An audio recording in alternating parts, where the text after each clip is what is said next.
Hi friends, Swapna Khushboo चॅनलमध्ये तुम्हा सर्वांचे स्वागत आहे. फ्रेंड्स, आजच्या व्हिडिओमध्ये आज आपण गरुड पुराण ही कथा ऐकणार आहोत. त्याआधी तुम्ही जर चॅनलवर नवीन असाल तर चॅनलला सबस्क्राईब करा. गरुड पुराण 18 महापुराणातील एक हे पुराण वैष्णवपंथाचे आहे. यामध्ये गरुड पक्षाने विष्णूच्या आज्ञेवरून या परमेश्वरा विष्णूच्या महिम्यांचे तत्ववर्णन केले आहे. जगदपती आदित्यरूपी विष्णूंची भक्ती, विष्णूंची अमृत पूजा, शिव व इतर देवतांची पूजा व इतर समारंभ वगैरे गोष्टी यात आल्या आहेत. यात सूर्य व सोमवंशी राजाच्या वंशावळी दिल्या आहेत. रामायण, महाभारत व हरिवंशातील माहिती यात दिली आहे व इतर हरएक माहिती वैदिक साहित्यशास्त्र, व्याकरण इत्यादी दिली आहे. शिवाय सर्व प्रकारची महात्मे, गया महात्मे, गयाती तीर्थाचे श्राद्धप्रक्षासंबंधी महत्त्व आणि प्रेतकल्प मृतांच्या आत्म्याविषयीचे विधी या पुराणांपैकी होत असे मानतात. या गरुड पुराणांचे एक आचारकांड व धर्मकांड असे दोन विभाग असून त्यापैकी आचारकांडात एकंदर 240 अध्याय आहेत. धर्मकांडांचेही एक प्रेतखंड व ब्रह्मखंड असे पोटविभाग पाडलेले असून प्रेतखंडात 49 अध्याय व ब्रह्मखंडात 29 अध्याय आहेत. आचारकांड मंगलाचरणानंतर नैमिषारण्यान्ते सूत पुराणिकास शौनकादिक ऋषींनी नारायण कथाबद्दल विचारले असता पूर्वी गरुडाने कश्यप महर्षीस व इतर नंतर व्यासाने सूतास सांगितलेले गरुड पुराण शौनकादिकास सांगण्यास सूत प्रारंभ करितात. त्यात विष्णूने कुमार, सुकर, सात्वत, मार्गप्रवर्तक, देवर्षी, नंतर नरनारायण, सांख्यमत प्रवर्तक, कपिल, दत्तात्रेय, यज्ञदेव, उरुक्रम, पृथु, मत्स्य, कूर्म, धन्वंतरी, मोहिनी, नृसिंह, वामन, परशुराम, व्यास, दाशरथी, रामकृष्ण, भविष्यत काली, किकटात होणारा बुद्ध व विष्णू यशापासून कल्की अशा रीतीने घडलेले भगवंताचे अवतार वर्णन करून गरुड पुराणाच्या उत्पत्तीचे हेतू वर्णिले आहेत. दुसऱ्या अध्यायात ऋषींनी गरुड पुराणांची परंपरा विचारल्यावरून पूर्वी विष्णूंपासून रुद्रास, ब्रह्मदेवास व नंतर त्याच्यापासून व्यास, नारद, शग्यास व त्यापासून सूतास हे पुराण कळल्याबद्दल सूत सांगतात. याला गरुड पुराण हे नाव पाडण्याचे कारण पूर्वी एकदा गरुडाने विष्णूस आपल्या विनता नावाच्या आईस सोडविण्यास व आपल्या नावाची पुराणसंहिता रचण्याविषयी आपण समर्थ व्हावे म्हणून प्रार्थना केली. त्यावेळी विष्णूंनी आपले ध्यान करून त्यास रान रचण्यास सांगितले. कश्यपाने गरुड पुराण ऐकून त्या प्रभावाने वटलेल्या वृक्षास फलपुष्पांनी समृद्ध केले. तिर्यात मी तुम्हास पुराण सांगतो असे सूत शौनकादिकास सांगतात. 4 अध्यायात रुद्रास विष्णू प्राकृत वैकृतिक सृष्टी सांगतो. ती प्रथम अनंतांपासून अवच्छत आत्मा, बुद्धी, मनक, आकाश, वायू, तेज, पाणी, भूमी ही तत्वे परंपरेने उत्पन्न होतात. प्रभू हिरण्यमय अंडामध्ये शरीर धारण करतो व तोच प्रभू रजोगुणयुक्त ब्रह्मदेव स्वरूप धारण करून सृष्टिरचना विष्णुरूपाने पालन व कालस्वरूपाने नाश करतो. पहिली महत्सृष्टी, दुसरी तन्मात्रसृष्टी व तिसरी वैकारिक म्हणजे इंद्रियसृष्टी व चौथी स्थावरसृष्टी, 5 वैकृत सर्ग व 3 प्राकृत सर्ग अशा रीतीने चराचर सृष्टी उत्पन्न होते. 5व्यात ब्रह्मदेवापासून सप्तर्षी व मरीच्याच अंगठ्यापासून दक्ष व त्याची पत्नी याची उत्पत्ती. दक्ष यज्ञामध्ये शंकराचा अपमान झाल्यामुळे सतीने देहत्याग करून हिमालयापासून मेनकेच्या ठिकाणी जन्मधारण व नंतर पार्वतीपासून विनायकोत्पत्ती दिली आहे. 6व्या अध्यायात स्वयंभू शतरूपा यांच्यापासून प्रियव्रत व उत्तानपादापासून सुनीती व सुरुची याच्या ठिकाणी ध्रुव व उत्तम यांचे जन्म, त्याचप्रमाणे कश्यपास आदितीच्या ठायी द्वादशादित्य व त्याचप्रमाणे द्वितीच्या वंशाचे वर्णन. 7व्यात तंत्र पद्धतीप्रमाणे सूर्य, शक्ती, सरस्वती इत्यादींची पूजा कशी करावी हे सांगितले आहे. नंतर वज्रनाभमंडल काढून विष्णूची पूजा करण्याच्या विधी 8व्या अध्यायात वर्णन केले आहे. 9व्यात विष्णू दीक्षा देताना गुरुने व घेताना शिष्याने काय काय गोष्टी करावे यांचे वर्णन आहे. 10व्या अध्यायात पद्ममंडलाची रचना कशी करावी व त्या देवतांची स्थापना करून समंत्र महालक्ष्मीचे पूजन कशा रीतीने करावे याचे वर्णन आहे. 11व्यात 9 व्यूह कोणकोणते व त्याची अर्चा करण्याचा विधी काय याचे विस्तृत विवेचन आहे. 12 ते 48 या 37 अध्यायांमध्ये विष्णू पूजेनंतर तसेच विष्णू सहस्रनाम इत्यादी स्तोत्रे, त्याचप्रमाणे विष्णू, सूर्य, शिव वगैरे देवतांचे तांत्रिक विधीस अनुसरून पूजन करण्याचे प्रकार, त्याचप्रमाणे साप, नाग यासारखे विषारी प्राणी चावले असता त्यांच्या विषाची बाधा निवारण करण्याचे मंत्र, ग्रह पीडा, रोग निरसन इत्यादी करणारी सुदर्शन चक्रासारखी मंडले व त्याचे पूजनविधी, त्याचप्रमाणे द्विजाने संपूर्ण पापांचा नाश करण्याकरिता करावयाचे संध्याविधी इत्यादिकांचे वर्णन आहे. त्याचप्रमाणे ऋषी, देवता, गोत्र इत्यादींच्या विनियोगन्यासासह गायत्री मंत्र जपण्याचा विधी इत्यादी वर्णन आहे. त्याचप्रमाणे विष्णुलोक प्राप्त करून देणारे सूर्यार्चन कसे करावे, कार्यसिद्धी मिळण्याकरिता दुर्गाजप कसा करावा, ज्या मंत्रांनी पत्नीचा लाभ किंवा वध करता येतो ते मंत्र, त्याचप्रमाणे सर्व मनोरथ पूर्ण करणारे ब्रह्ममूर्तीचे ध्यान कसे करावे, प्रावृत्तकाली विष्णूंच्या पवित्र रोहणापासून वर्षभर विष्णू पूजा केल्याचे फल कसे प्राप्त होते, त्याचप्रमाणे चारी पुरुषार्थ साधून देणारी शालग्राम मूर्तीची लक्षणे कोणती, घरे, राजवाडे, देवालये, बागबगीचे इत्यादींची शुभाशुभ लक्षणे कोणती इत्यादी विविध विषयांचे वर्णन या अध्यायातून आले आहे. 49 ते 52 या 4 अध्यायांपैकी पहिल्या अध्यायात स्मृतियुक्त वर्णधर्म व आश्रमधर्म यांचे संक्षेपाने विवरण आहे व तदनंतरच्या अध्यायात सर्व वर्णांना सामान्य असा दिनचर्या विधी निरूपण केला आहे. 51व्या अध्यायात दानविधीच्या नित्य, नैमित्तिक व काम्य अशा 3 प्रकारचे विवेचन असून 52व्यात 5 महापातके कोणती व त्यास प्रायश्चित्ते कोणती यांचा विचार आहे. 53व्या अध्यायात प्रश्नोत्तरादी नसता एकदम निराळ्या विषयाचे विवेचन सुरू होते. त्यावरून हा प्रक्षिप्त भाग असावा. यातील विषय मार्कंडेय पुराणातील 66व्या अध्यायातील आहे तो असा: पद्म, महापद्म, मकर, कश्यप, मुकुंद, कुंद, नील, शंख असे 8 दैविक निधी आहेत. ते पूर्वपुण्याने मनुष्य प्राणास प्राप्त झाले असता त्यास निरनिराळ्या प्रकारची फले प्राप्त होतात. या देवतारूप निधींपैकी पद्म व महापद्म हे सात्विक, मकर व कच्छप हे तामस, मुकुंद व कुंद हे राजस, नील हा सत्व रजयुक्त व शंख हा रजस्तमयुक्त असतो असे वर्णिले आहे. 54 ते 58 या 5 अध्यायात भूगोल व खगोल संबंधी सर्व पौराणिक कल्पनांचे वर्णन आले आहे. स्वयंभू वंशातील प्रियव्रत याने अग्निध्राती 7 मुलांना 7 द्वीपे वाटून दिली. त्यापैकी जम्बूद्वीपाचा राजराजेश्वर अग्निध्र याने आपल्या नाभी प्रभृती 9 मुलांना 9 खंडे विभागून दिली. भरतखंडामध्ये निरनिराळ्या दिशास किरात, येवन, आंध्र, ब्राह्मणिकाची वस्ती असल्याचे वर्णन आहे. त्यानंतर महेंद्रदीप पर्वत व तापीप, योष्णी वगैरे नद्यांची माहिती आहे. 56व्या अध्यायात इतर द्वीपे, त्यांचे अधिपती वगैरेचे वर्णन आहे. 57व्यात नागलोक, पाताळलोक, त्याचप्रमाणे पुष्करद्वीपातील रौरवदी नगरकरांचे वर्णन आहे.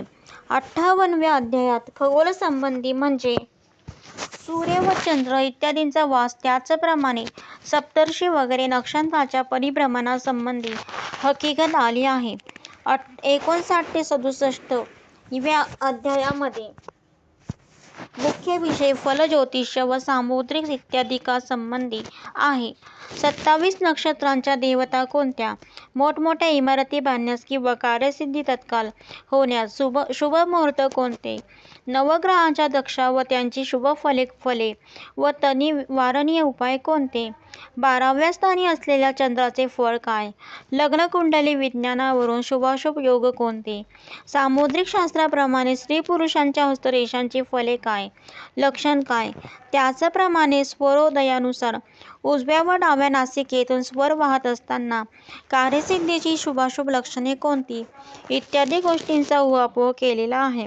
68 ते 80 या 13 अध्यायातील विषय म्हणजे वज्र, मोती, पद्मराग, मरकत, इंद्रनील, वैडूर्य, पुष्पराग, करकेतन, भीष्म, पुलक, रुधिराक्ष, स्फटिक व विद्रुम इत्यादी मूल्यवान रत्नांची उत्पत्ती कशी होते, त्यांच्या किमतीची परीक्षा कशा रीतीने करावी, त्यांची शुभाशुभ लक्षणे कोणती इत्यादी गोष्टींबद्दल उपयुक्त विवेचन आहे.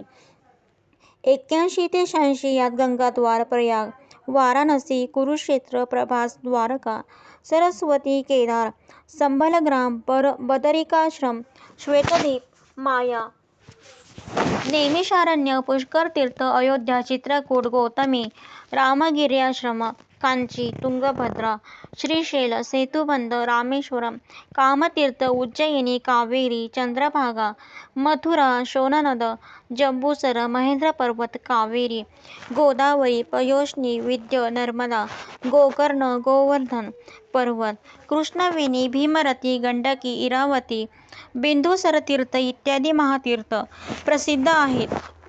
परंतु त्या सर्वात गया क्षेत्र अक्षय ब्रह्मलोक देणारे आहे. कारण अशी आख्यायिका आहे की पूर्वी गयासूर नामक दैत्याने देवांना तपाने जिंकल्यामुळे सर्व देव विष्णूला शरण गेले. तेव्हा एकदा क्षीरसागर समुद्रातून शिवपूजेकरिता कमले आणून गयासूर किकट देशात विश्रांती घेण्याकरता पहुडला. त्यावेळी विष्णूंनी आपल्या गदेचा आघात करून त्यांचे प्राणहरण केले व तेव्हापासून गदाधर विष्णू तेथे नेहमी मुक्ती देण्यास उभे आहेत. या ठिकाणी प्राण्यांनी श्राद्ध, दान इत्यादी केल्यास त्यांना मुक्ती मिळते असे सांगितले आहे. 86व्या अध्यायात एकंदर गयाश्राद्धाचा विधी सांगितला आहे. 27व्या अध्यायातच स्वायनूक, सारोचिष, ओतम, तामस, रेवत, चाक्षुष, वैवस्वत, सावर्ण्य, दक्ष, सावर्णे, धर्मपुत्र, दक्षपुत्र, मनु, रोच्च, भोत्य इत्यादी पहिले 6 गत मनु, संध्या चालू असलेला मधला वैवस्वत व पुढील होणारे 7 मिळून 14 मनु, त्यांचे पुत्र, ऋषी, देव वगैरे दिले आहेत. 88व्या अध्यायातील कथा म्हणजे रुची नामक प्रजापती हा दारसंग्रह म्हणजे पापाचे मूळ असे समजून अग्नींची पूजा न करता फिरत असता त्यांच्या पितराची गाठ पडली व त्यांनी पुत्राशिवाय कोणासही सद्गती मिळणार नाही असे सांगून ते अंतर्धान पावले. 89व्या अध्यायातील कथा भाग म्हणजे हा पितृगणांचा उपदेश ऐकून रुचीला दारापरिग्रह करावा असे वाटू लागले, परंतु कन्या मिळेना. तेव्हा त्याने ब्रह्मदेवास संतुष्ट करून निरनिराळ्या स्तोत्रांनी पितरास संतुष्ट केले. नंतर त्याला सुंदरी नावाची भार्या प्राप्त होऊन तीपासून मन्वंतर करता पुत्र होईल असा वर मिळवला. या पितृस्तोत्राच्या पठणाने कोणते फळ मिळते हेही मध्यंतरी सांगितले आहे. 19व्या अध्यायात वरुणाचा मुलगा पुष्कर यांच्या प्रलोचा स्त्रीच्या ठिकाणी उत्पन्न तिच्यापासून रोचमून उत्पन्न झाला. 91व्या अध्यायात यंबू आणि मनूंनी भगवंताचे ध्यान कोणत्या प्रकारे केले याचे वर्णन आहे. 92व्या अध्यायात भगवंताच्या व्यक्त व अव्यक्त उपासनांपैकी व्यक्त उपासना कशी करावी हे सांगितले आहे. 93 व 104 यातील पहिल्या यातील मजकूर बहुतेक याज्ञवल्क्य स्मृतीतून अनुक्रमभेदाने घेतलेला आहे व शेवटचा 107 वा अध्याय हा पराशर स्मृतीवरून घेतलेला दिसतो. प्रथम 93व्या अध्यायात गर्भाधानादी संस्कार विवाहाशिवाय आमंत्रक करावे असे वर्णन आहे. 94व्या अध्यायात ब्रह्मचर्याश्रम निरूपण व 95व्या अध्यायात गृहस्थाश्रम धर्म निरूपिला आहे. 96 संकर जातीची कर्मे सांगितली आहेत.